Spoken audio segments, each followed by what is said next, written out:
Hello guys, welcome to our channel. तो हम करने वाले हैं आज की इस सेशन में ट्रांसफॉर्मर को।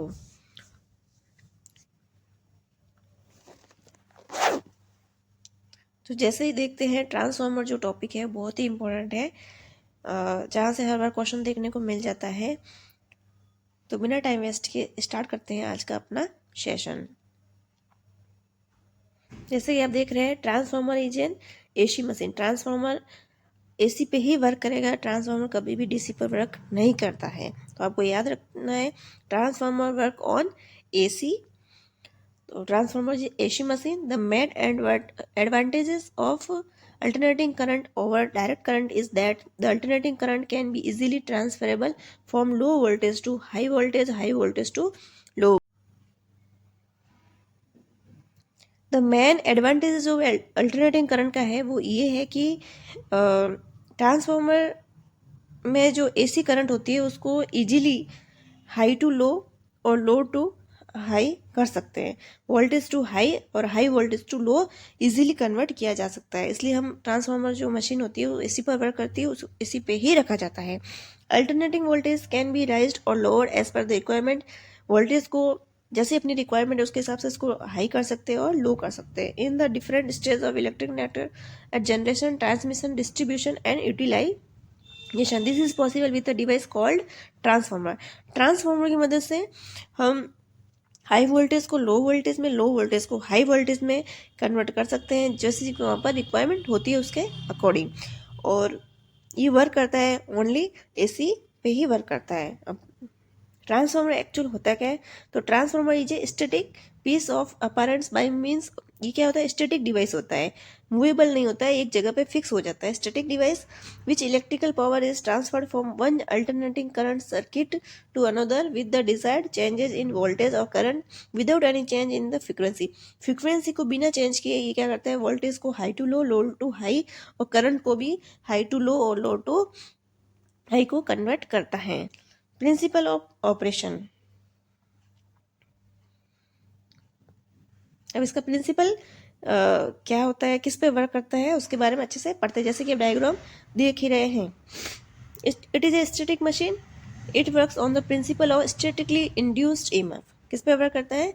Statically induced EMF. It consist of magnetic circuit और एक क्या होता है? Electrical circuit. इसमें क्या होता है? एक मैग्नेटिक सर्किट होता है और एक इलेक्ट्रिक सर्किट होता है। इसमें दो वाइंडिंग होती है, primary winding and secondary winded.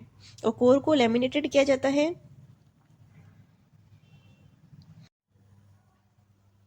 और इसमें क्या होता है? टू वाइंडिंग होती है, एक होती है प्राइमरी और एक होती है secondary winding. Two separate electrical winding are linked through a common magnetic circuit. जो सर्किट होता है वो कॉमन मैग्नेटिक सर्किट के थ्रू वो लिंक होते हैं। Two separated electrical winding, the two electrical winding are isolated from each other. ये क्या होती है? आइसोलेट की जाती है, एक दूसरे को आइसोलेट किया जाता है। The oil in which electrical energy is fed is called primary winding. The coil in which electrical energy fed is called primary winding. जिसमें इलेक्ट्रिकल एनर्जी सेंड की जाती है वो क्या होती है? Primary winding. जैसे आप देख रहे हैं यहाँ पर, ये लेमिनेटेड कोर होती है सारी, ये प्राइमरी साइड होती है, इसमें इलेक्ट्रिकल एनर्जी सेंड की जाती है, प्राइमरी वाइंडिंग। और ये होती है secondary winding. The coil in which electrical energy is fed is called primary winding, while the other from which electric energy is drawn out is called secondary winding. जो sending end होता है उसे बोलते हैं प्राइमरी वाइंडिंग, और जो जहाँ से रिसीविंग होते हैं वहाँ वो बोलते हैं secondary winding. The primary winding has n1 number of turns. जो टर्न्स होते हैं प्राइमरी वाइंडिंग में उसे बोलते हैं n1 number of turns, while secondary winding has n2 number of turns.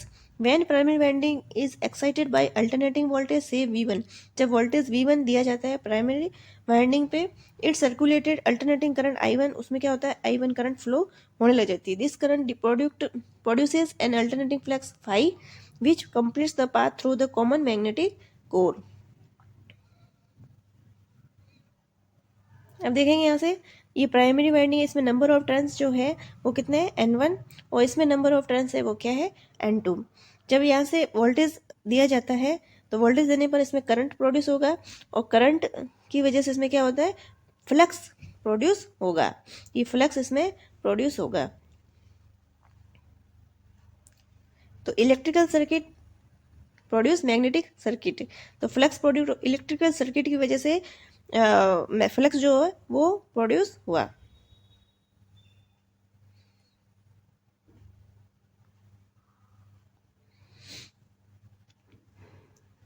अब जो फ्लक्स है, this flux link with both winding primary and secondary दोनों से लिंक हो जाता है। Because of this it produces self induced EMF even and the primary winding, while due to mutual induction due to flux produced by primary linking with secondary, it produces induced EMF E2 in secondary winding. This EMF equation क्या हो जाएगी, E1 equals to minus N1 d phi by dt, E2 equals to minus N2 d phi by dt. If now secondary circuit is closed through the load, the mutually induced EMF in the secondary winding circulates current through the load. This electrical energy is transferred from primary to secondary with the help of magnetic core. A voltage V2 appears across the load. Hence V1 is the supply voltage while V2 is the secondary voltage when load is connected. तो transformer जो होता है उसमें mutually induced EMF generate हो जाता है, और जो ईएमएफ जनरेट होता है वो प्राइमरी वाइंडिंग में E1 equals to minus N1 d phi by dt, and E2 जो होता है जो सेकेंडरी वाइंडिंग से लिंक्ड होता है ईएमएफ, वो E2 equals to minus N2 d phi by dt।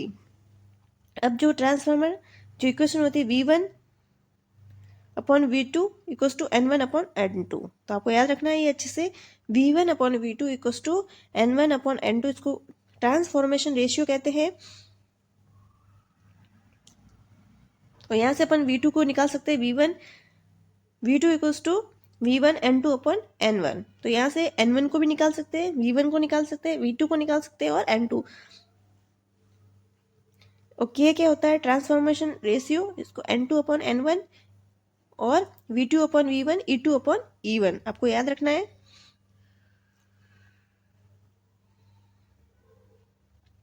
अब जो ट्रांसफॉर्मेशन रेशियो है उसकी वैल्यू अगर K ग्रेटर देन 1, उसकी एक से ज़्यादा है अगर वैल्यू, तो V2 ग्रेटर देन V1 हो जाएगा। Transformer is called step up transformer, मतलब वोल्टेज को स्टेप अप कर रहा है, लो टू हाई कर रहा है, तो उसे क्या कहेंगे, step up transformer.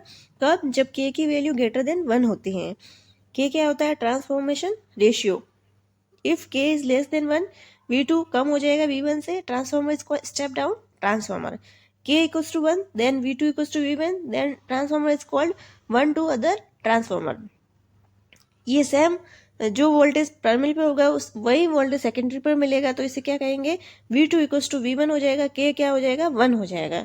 The current flowing through primary side is I1 while when load is connected current I2 flow through secondary winding. The power transferred from primary to secondary remains the same. Assuming both primary and secondary power factor to be same, we can write power input to primary equals to power output to primary, V1 I1 equals to V2 I2 आपको अच्छे से याद रखना है। और ये जो होता है अच्छे से याद रखना है, V1 upon V2 equals to I2 upon I1, N1 upon N2, E1 upon E2।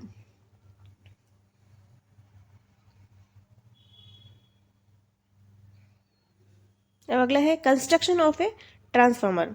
There are basic part of a transformer. Magnetic core होता है, वाइंडिंग और कोइल्स होती है, टैंक और बॉडी होती है, कंजर्वेटर टैंक होता है, एक ब्रीदर होता है, रेडिएटर होता है और बशिंग होती है।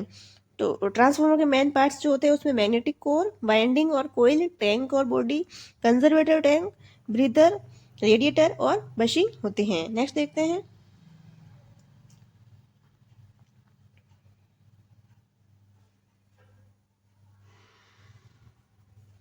ये आप डायग्राम देख रहे हैं, इसमें फर्स्ट जो है वो है लेमिनेटेड कोर। ये जो होती है ये लेमिनेटेड कोर है, फर्स्ट जो है वो है laminated core, laminated core. Second है वाइंडिंग, ये जो है वाइंडिंग कर रखी है, लेमिनेटेड कोर के ऊपर वाइंडिंग कर रखी है। थर्ड है टैंक, ये पूरा जो है ये क्या होता है, एक टैंक होता है। थर्ड जो है ये जो है इसको बोलते हैं टैंक। फिर है फोर्थ कंजर्वेटर, ये जो होता है ये उसको बोलते हैं कंजर्वेटर, कंजर्वेटर फोर्थ। नेक्स्ट है पाइप बशिंग, ये जो है ऊपर जो दे रखी है वो उसको बोलते हैं बशिंग। ये ऊपर कर रखा है बशिंग, ये वाला, और ये बशिंग। नेक्स्ट है ब्रीदर। 6 नंबर पे क्या है? ब्रीदर। ये है, ये ब्रीदर है यहाँ से। 7 है रेडिएटर। ये जो है दोनों, ये क्या है? रेडिएटर। 7 इधर और इधर दोनों टाइप, दोनों तरफ है रेडिएटर। फिर है वाइंडिंग लीड्स। ये वाइंडिंग लीड्स है, जो इस तरफ की है उसको बोलते हैं वाइंडिंग लीड्स। और 10 जो है वो है ट्रांसफार्मर ऑयल। ऑयल भरा जाता है ट्रांसफार्मर ऑयल। अब देखते हैं इसका कंस्ट्रक्शन। फर्स्ट है core. Transformer core is made of silicon steel. ये तो आपको अच्छे से याद रखना है। कोर जो बनी होती है वो सिलिकॉन स्टील और शीट स्टील की बनी होती है विथ 4% सिलिकॉन होता है। तो कोर, ट्रांसफार्मर कोर जो होती है वो सिलिकॉन स्टील और शीट जो होती है सिलिकॉन स्टील की बनी होती है। Transformer core is made of silicon steel, इसमें 4% सिलिकॉन होता है। तो ये क्वेश्चन बहुत ही इंपॉर्टेंट बनता है। जो कोर होती है वो सिलिकॉन स्टील की बनी होती है। The sheet are laminated and are coated with oxide layer to reduce iron losses. Iron losses को कम करने के लिए कोर को क्या जाता है?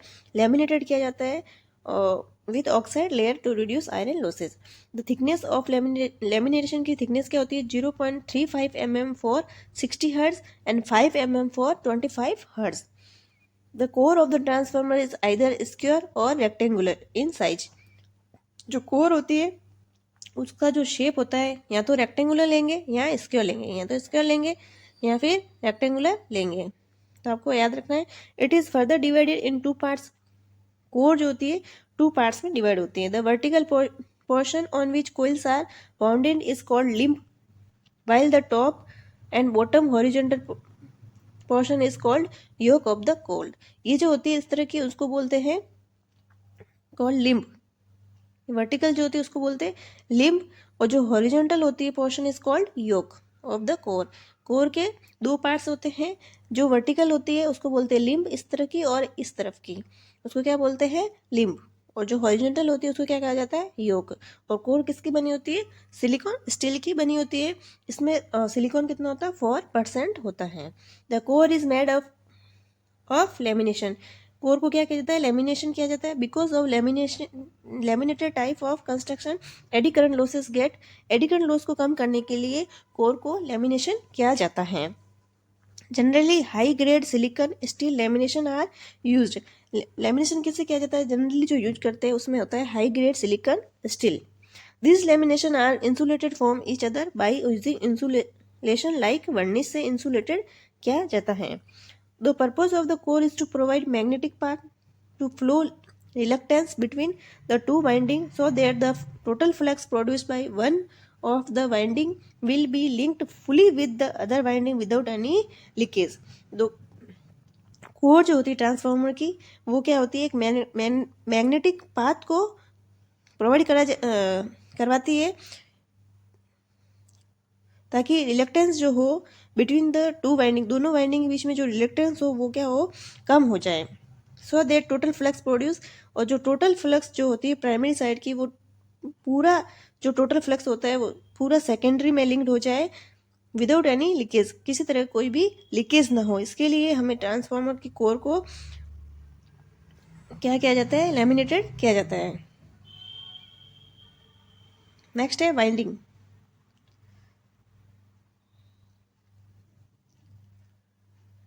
A transformer has 2 windings. The winding which receives electrical energy is called primary side. जो सेंडिंग एंड पे होती है उसे क्या यहाँ से सेंड किया जाता है, और वो रिसीविंग एंड होती है जहाँ पर यहाँ से एनर्जी रिसीव की जाती है। तो क्या हो जाएगा? Primary winding. And the winding which delivers electrical energy is called secondary winding. Winding are generally made up of high grade copper. तो याद रखना है वाइंडिंग जो होती है किससे बनी होती है? हाई ग्रेड कॉपर की बनी होती है। Winding are generally made up of high grade copper. The winding are provided with insulation so that one winding may not come in contact with the other winding. एक दूसरे से winding का contact ना हो, इसके लिए वाइंडिंग को क्या किया जाता है? इंसुलेशन किया जाता है।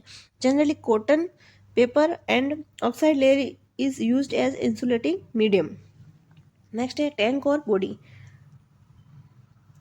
टैंक और body, it is the part which is mean to carry the transformer and the oil used in the transformer. The tank used for a transformer should be air tight so that moisture should also not either enter into the tank so as to maintain the properties of the transformer oil.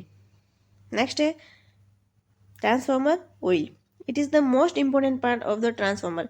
सबसे important part जो होता है transformer का वो होता है oil होता है, which decide the life of transformer. ये ट्रांसफॉर्मर की लाइफ को डिसाइड करता है, कितने टाइम तक चलेगा, ऐसा डिसाइड करने वाला क्या होता है, ट्रांसफॉर्मर ऑयल होता है।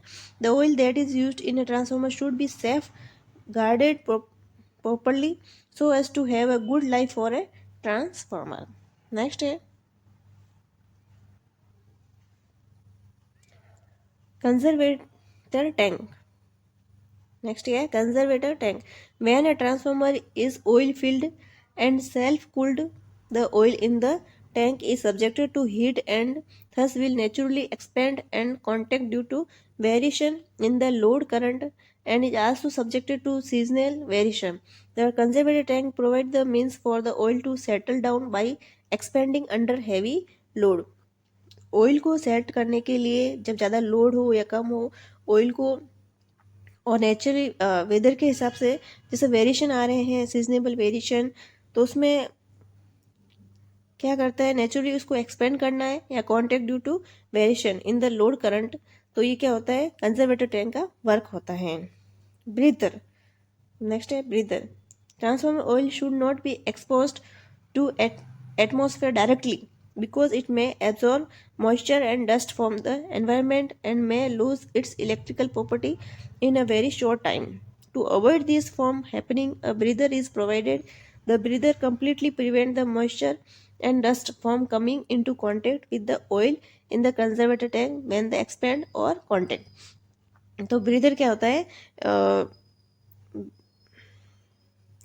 ट्रांसफार्मर को प्रिवेंट करने के लिए बाहर की जो एनवायरनमेंट मॉइस्चर होती है, डस्ट होती है, उससे ट्रांसफार्मर के जो ऑयल है उसको बचाने के लिए ब्रीदर का यूज किया जाता है, ताकि ट्रांसफार्मर ऑयल जो होता है वो डायरेक्ट एटमॉस्फेयर के कांटेक्ट में ना आए। नेक्स्ट है bushing. The purpose of bushing is to provide proper insulation for the output leads to be taken out from the transformer tank. क्या होता है, प्रॉपर इंसुलेशन प्रोवाइड करने के लिए, जो आउटपुट लीड होती है उस पर प्रॉपर इंसुलेशन प्रोवाइड करने के लिए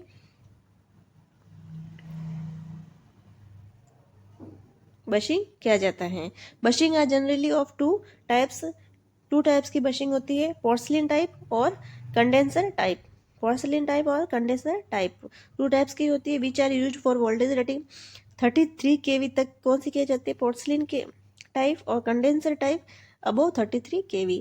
33 kV तक पोर्सलिन टाइप बशिंग की जाती है और अबव 33 kV कंडेंसर टाइप बशिंग की जाती है। नेक्स्ट है रेडिएटर।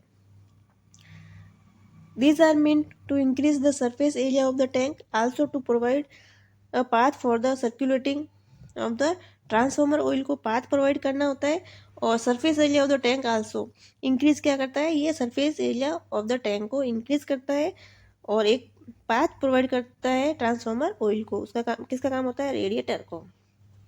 नेक्स्ट है types of transformer.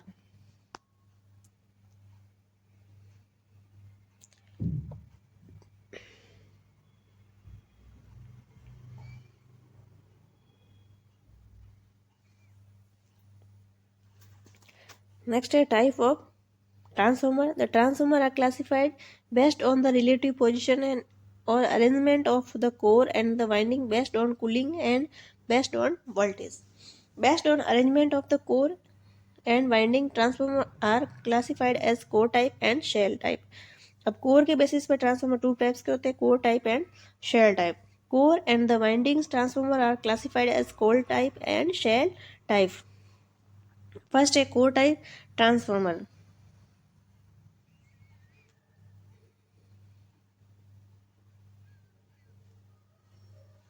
Core type transformer क्या होता है, it has a single magnetic circuit. ये जो मैग्नेटिक सर्किट होती है क्या होता है, सिंगल मैग्नेटिक सर्किट होता है।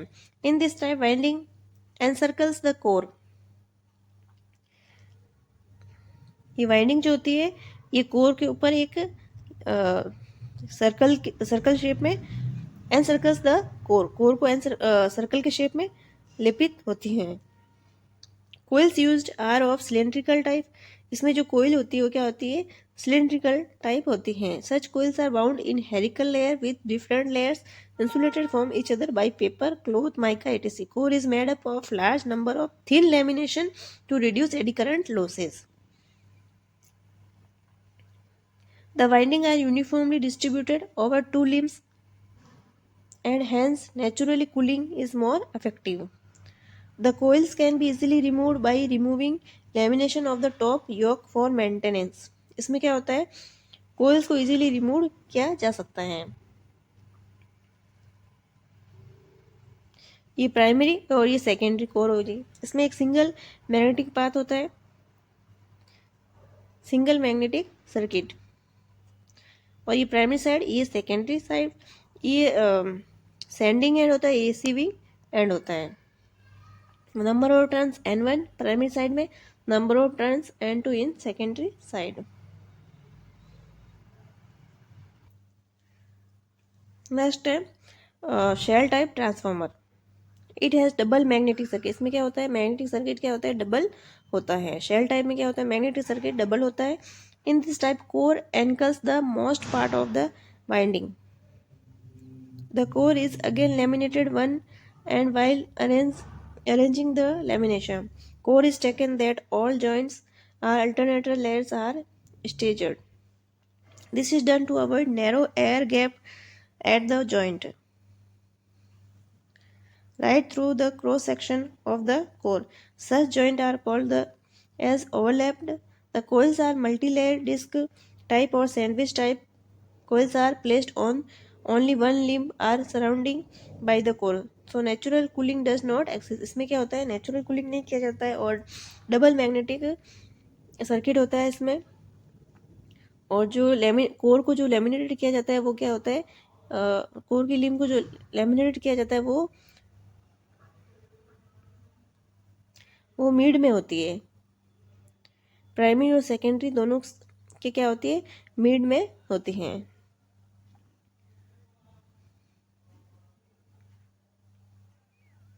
नेक्स्ट देखते हैं. अब बेस्ड ऑन वोल्टेज, वो क्या था, टाइप्स ऑफ कोर के हिसाब से टू टाइप्स के था, core type and shell type transformer. अब वोल्टेज के हिसाब से step up and step down. Step up transformer is a transformer where the output voltage is greater than input voltage. जब हम प्राइमरी वाइंडिंग में जो वोल्टेज प्रोवाइड करते हैं V1 और जो रिसीविंग एंड पे जो होता है वोल्टेज हमें V2 जो रिसीव होता है, अगर V2 is greater then V1 हो जाता है तो उसे क्या कहेंगे, step up transformer. Step down transformer is a transformer where the output voltage is less than input voltage. जो हमें आउटपुट मिल रहा है वो जो हम सेंडिंग एंड वोल्टेज जो है V2 से कम मिल रहा है तो वो क्या हो जाएगा, step down transformer. Transformer ratio क्या होता है, V2/V1 equals to N2/N1 equals to K. तो आपको याद रखना है transformer ratio V2/V1 N2/N1 where N2 N1 are number of turns in secondary and primary winding. अब कूलिंग के हिसाब से ट्रांसफार्मर के प्रकार, उस ट्रांसफार्मर के type, based on cooling, oil cooled, oil filled water cooled और air cooled. Oil filled water cooled और एयर कूल्ड. नेक्स्ट है EMF equation of a transformer. ये बहुत ही इंपॉर्टेंट रहेगा. Primary winding is excited by a voltage which is alternating in nature. Primary जो winding होती है उस पर एक वोल्टेज दिया जाता है V1 जो क्या होता है, AC जो AC पे निर्भर करता है ट्रांसफार्मर, तो अल्टरनेटिंग इन नेचर होगा. This circulates current through primary which is also alternating and hence the flux produce in this also sinusoidal nature. इसमें जो फ्लक्स होगा वो किसका नेचर क्या हो जाएगा, साइनोसॉइडल, साइन वेव के फॉर्म में होगा.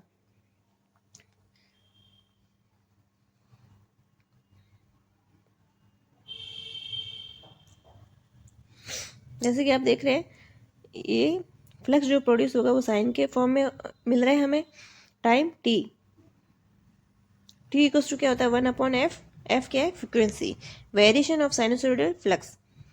फाई क्या होता है फ्लक्स इन द कोर, और फाई एम मैक्सिमम फ्लक्स क्या हो जाएगा B m x A.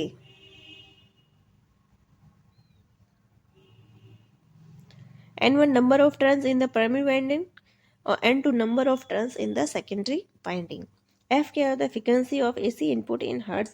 The flux increase from its zero value to maximum value, जिसको बोलते हैं phi m, ये होता है phi maximum value in one quarter of the cycle 1/4 f second। Average rate of change in flux phi m upon 1/4 f। For phi m FIM weber per second क्या हो जाएगा average rate of change of flux. Rate of change of flux per turn means insulated EMF in volt, तो average EMF upon turn क्या हो जाएगा induced EMF in volt हो जाएगा average EMF upon turn for FIM।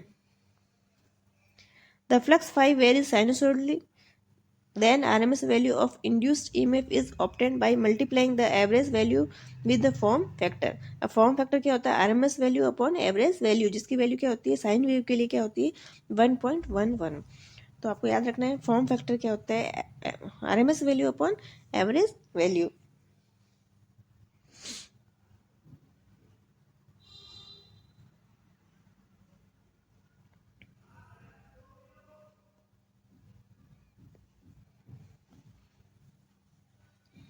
Now RMS value is of induced EMF in the whole of primary winding equals to induced EMF upon turn multiply number of primary turns। E1 equals to 4.44 F N1 phi m equals to 4.44 F N1, और जो phi होता है maximum वो क्या होता है B A. RMS value of EMF induced in secondary side, तो E2 equals to हो जाएगा 4.44 F N2 phi m 4.44 F N2 B m A. Phi क्या होता है B m A. E1 upon N1 equals to E2 upon N2 equals to 4.44 F5M। ये आपको याद रखना है, ये दो इक्वेशन आपको याद रखनी है। E1 equals to 4.44 FN1 5M, जो फाइव की वैल्यू होती है वो क्या होती है B A.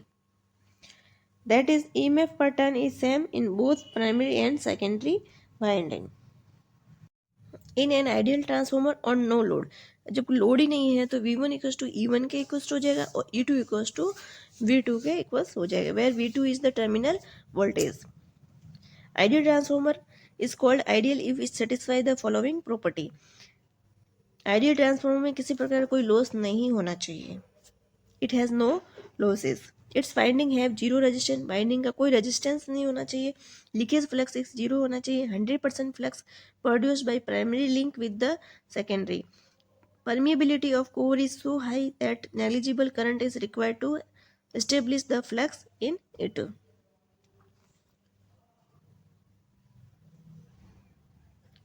Ideal transformer is one which has no losses, जिसमें किसी प्रकार का लॉस ना हो उसे क्या कहा जाता है ideal transformer. Its winding have no ohmic resistance, there is no magnetic leakage and hence which has no I square R, जो लॉस होता है वो नहीं होगा, and core losses. In this word an ideal transformer consist of two purely inductive coil bound on a loss free core, but ऐसा possible नहीं है। अब एक दो क्वेश्चन। तो फर्स्ट क्वेश्चन है the maximum flux density in the core of 250 पर 3000 volt. Maximum flux कितना है 250 पर 3000 वोल्ट पे, और 50 हर्ट्ज सिंगल फेज ट्रांसफार्मर, ये क्या दे रखा है एफ दे रखा है, frequency is 1.2 weber per metre square. इसमें क्या है बी की वैल्यू दे रखी है flux density. If the EMF per turn in 8 volt, ये क्या है टर्न पर टर्न कितना दे रखा है 8 EMF पर टर्न दे रखा है कितना 8 volt. Determine primary and secondary turn निकालना है, तो E1 इक्वल्स टू क्या हो जाएगा N1 मल्टीप्लाई EMF इंड्यूस्ड पर टर्न। तो EMF इंड्यूस्ड पर टर्न कितना है 8 और E1 की वैल्यू कितनी है 250, तो N की वैल्यू यहाँ से निकल जाएगी।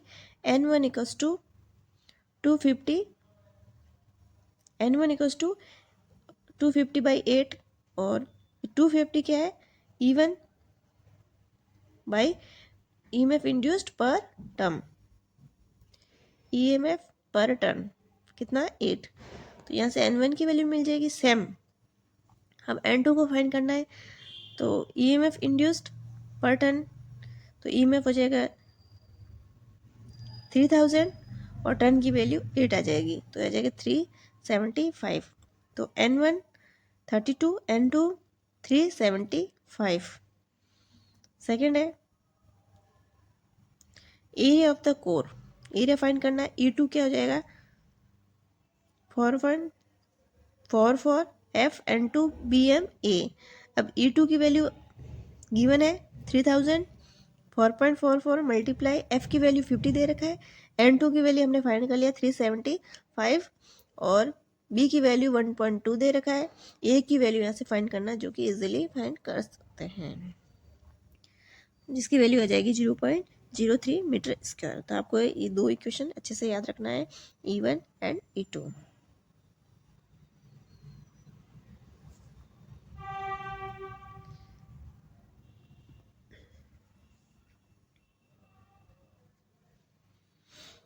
अब सेकेंड क्वेश्चन देखते हैं। A single phase transformer has 400 primary and 1000 secondary turn. N1 given है 400, N2 गिवन है 1000।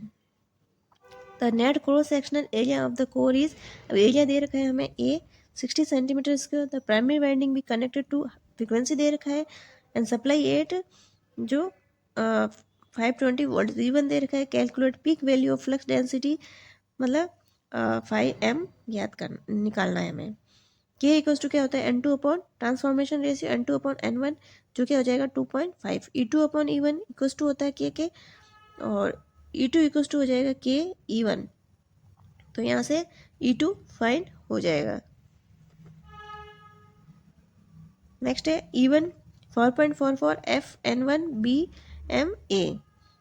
तो E1 दे रखा है 520 equals to 4.44, frequency 50 hertz, N1 400 और BM मल्टीप्लाई एरिया दे रखा 60 सेंटीमीटर को अपने मीटर में कन्वर्ट किया है। यहाँ से BM की वैल्यू फाइंड हो जाएगी जो क्या होता है मैक्सिमम। मिलते हैं नेक्स्ट ऐसे इंपॉर्टेंट चैप्टर के साथ नेक्स्ट सेशन में, तब तक अपना ख्याल रखिएगा। Thank you.